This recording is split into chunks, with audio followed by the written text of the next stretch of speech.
அஸ்ஸலாமு அலைக்கும் ரஹ்மத்துல்லாஹி வரகாத்துஹு. இப்ராஹிம் அலைஹிஸ்ஸலாம் அல்லாஹு தாலாவுக்காக எத்தனையோ சாக்ரிஃபைஸ் செய்திருக்கிறார். அதை பற்றி இந்த துல்ஹஜ் மாதத்தில் நாம் அதிகமாக நினைக்க வேண்டும். அவ்வாறு நினைத்தால்தான் அவருடைய தியாகத்தை பற்றி நாம் நினைத்தால்தான் நம்முடைய இபாதத்துகள் மிகவும் அழகு பெறவும் அல்லாஹ்வுடைய பொருத்தத்தை நாடியும் நாம் செய்வோம்.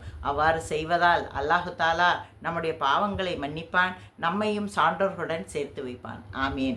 அல்லாஹு தாலா எந்த ஒரு கட்டளை சொன்னாலும் இப்ராஹிம் அலைஹிஸ்ஸலாம் ஏன் எப்படி என்று கேட்டதே கிடையாது. அவருடைய வயோதிக காலத்தில் கிடைத்த பிள்ளையையும் தன்னுடைய மனைவியையும் வனாந்தர பாலைவனத்தில் போய் விட்டு வரும்படி அல்லாஹு தாலா கட்டளையிட்டான். உடனே அதை அடிப்பணிந்தார். தன்னுடைய மகனை பலியிடுவதற்காக அல்லாஹு தாலா கட்டளையிட்டான். அதையும் இப்ராஹிம் அலைஹிஸ்ஸலாம் ஏன் எப்படி என்று கேட்கவில்லை, உடனே அடிப்பணிந்தார். ஆனால் இத்தனையும் அவர் செய்ததால் தான், அவருடைய பொறுமையால் தான் அந்த வனாந்தர பாலைவனத்தில் ஜம்சம் என்ற தண்ணீரை அல்லாஹு தாலா நமக்கு பாக்கியமாக தந்தான். இப்ராஹிம் அலைஹிஸ்ஸலாமையும் பெருமைப்படுத்தினான். அவர் இத்தனை சோதனைக்கு ஆளாகிய அவரை அல்லாஹு தாலா தன்னுடைய இல்லமான காபாவை நிறுவும் பொறுப்பை அவரிடமே தான் ஒப்படைத்தார்.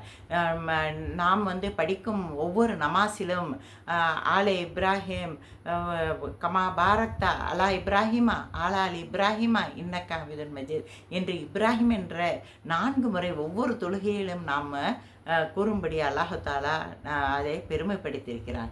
ஏன் ஹஜ்ஜுக்கும் உம்ராவுக்கும் செல்பவர்கள் மகாமே இப்ராஹிம் என்ற இடத்தை பார்க்காமல் வரமாட்டார்கள். அந்த மகாமே இப்ராஹிம் இடத்தில் என்ன இருக்கிறது? இப்ராஹிம் அலைஹிஸ்ஸலாமுடைய காலா? இல்லை, அல்லாஹ் தாலா அவருடைய காலுடைய அடிசோடு தான் இங்கே இருக்கிறது. அது முழுசாக இல்லை, ஒரு 20% தான் அதில் இருக்குது. அதை பார்ப்பதற்காக கோடிக்கணக்கான மக்கள்கள் ஒருவரோடு ஒருவர் தள்ளிக்கொண்டு அதை பார்க்க ஆவலாக பார்க்கிறார்கள். அதை நாம் தவாஃபாகட்டும், சையாகட்டும், ரமியாகட்டும், எல்லா செயல்களையும் நாம் செய்து முடித்துவிட்டு அந்த மகாமே இப்ராஹிமுக்கு பின்னால் தானே 2 ரக்காத் நஃபில் நமாஸ் படிக்கிறோம். எதை அல்லாஹு தாலா உணர்த்துகிறான்? அல்லாஹு தாலா நாம் ஒரு பாலைவனத்தில் நம்மை தனியாக விட்டு விட்டால் நாம் என்ன செய்கிறோம்? நமக்கு யாருமே இல்லையே, யாராவது இங்கே நமக்கு உதவிக்கு கிடைக்க மாட்டார்களா என்று அங்கே இங்கே ஓடுகிறோம். அப்பொழுது நமக்கு ஒரு அடிசுவடு ஒன்று, கால் அடிசுவடு ஒன்று அந்த பாலைவனத்தில் நமக்கு பார்த்தால் நாம் மன திருப்தி அடைந்து அந்த காலடிச்சுவடையே நாம் தொடர்ந்து சென்று நாம் போய் ஒரு சேஃபான இடத்தில் சேர மாட்டோமா என்று அதை பின்தொடர்ந்து போகிறோம். அதை தான் அல்லாஹு தாலா கூறுகிறான். இஸ்லாத்தில் ஒரே ஒரு நபியுடைய வழித்தடத்தை தான் பின்பற்றி சொல்லி இருக்கிறான். அந்த நபிக்கு உரியவர் தான் இப்ராஹிம் அலைஹிஸ்ஸலாம். அவருடைய காலடி தடயம்தான் அந்த மகாமே இப்ராஹிமில் இருக்கிறது. அவருடைய வழியானது நேர்மையான வழி. அவருடைய வழி தௌஹீத்தை பறைச்சாற்றும் வழி. லா இலாஹ இல்லல்லா என்ற தௌஹீதை பறைச்சாற்றும் வழி. ஷிர்கிலிருந்து நம்மை காப்பாற்றும் வழி. நாம் அதை பின்தொடர்ந்து செல்வதால், அந்த முறையை நாம் பின்பற்றினால் நாமும் இந்த உலகத்தில் ஆகட்டும் மறுமைகளாகட்டும் அல்லாஹு தாலா நம்மையும் சான்றோர்கள் ஒருவர்களாக சேர்ப்பான். நம்மளுடைய பாவங்களையும் அல்லாஹு தாலா மன்னிப்பான்.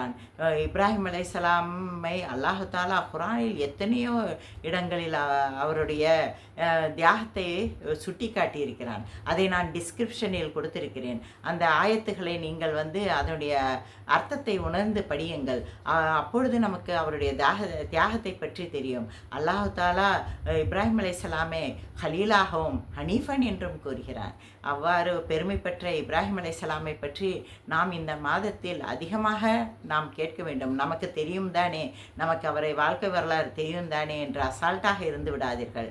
திரும்ப நம்ம யோசிப்பதாலும் திரும்ப நாம் கேட்பதாலும் நாம் நம்மளுக்கும் இபாதத் செய்வதிலும் தியாகம் செய்வதிலும் நாம் எவ்வாறு தௌஹீது நிலையாக இருக்க வேண்டும் என்பதையும் நாம் அறிந்து கொள்வோம்.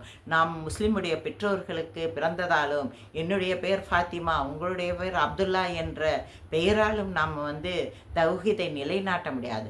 லா இலாஹ இல்லல்லா அல்லாஹ் ஒருவனே என்று நாம் எப்பொழுது முழுதாக நாம் ஏற்றுக்கொள்கிறோமோ அப்பொழுதுதான் எந்த ஒரு சோதனையானாலும் அல்லாஹ்வின் புறத்தில் தானே வந்தது. அல்லாஹ் என்ன நமக்கு சோதனை கொடுத்து நம்மை அப்படியே விட்டு விடுவானா என்ன? அவசியம் நம்மளுக்கு நம்மளுடைய பொறுமையை சோதிப்பான். ஆனால் அவன்தான் நம்மளுடன் இருக்கிறான். அவன் எந்த ஒரு சோதனை தந்தாலும் அவன்தான் தர முடியும். அந்த சோதனையிலிருந்து நம்ம வர வேண்டுமானாலும் அவன் இல்லாவிட்டால், அவனுடைய உதவி இல்லாவிட்டால் நாம் வர முடியாது. அதனால் நாம் இப்ராஹிம் அலைஹிஸ்ஸலாமுடைய தியாகத்தை அதிகமாக நினைவு கூர்ந்து இந்த மாதத்தில் அதிகமாக இபாதத் செய்து நாமும் அல்லாஹ்வுக்கு பிரியமானவர்களாக இபாதத் செய்வோம். அஸ்ஸலாமு அலைக்கும் வரஹ்மத்துல்லாஹி வபரகாத்துஹு.